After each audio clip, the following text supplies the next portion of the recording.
గోదావరి జిల్లాలో ఏదైనా కూసంత యారైటీ ఏంటో అనుకుంటున్నారా? అయితే ఇది చదవండి, అర్థమవుతుంది. ఇప్పుడు మీరు ఫోటోలో చూస్తున్నది రైలే.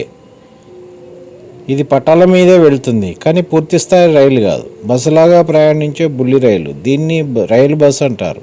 ఇది ఆంధ్రప్రదేశ్లో కాకినాడ నుంచి కోటిపల్లి వరకు నడిచే ఏకైక రైలు బస్సు. ఈ బస్సు 2004లో ప్రారంభించారు.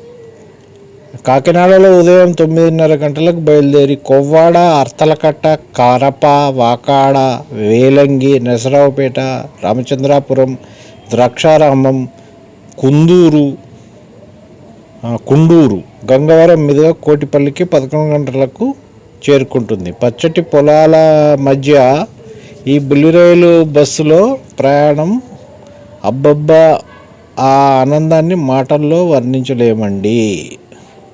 ఒకసారి పోయి చూడండి, ఎక్కి చూడండి. కోటిపల్లి నుంచి కోటిపల్లి వరకు, ఆ కాకినాడ నుంచి కోటిపల్లి వరకు రైలు బస్సు ప్రయాణం.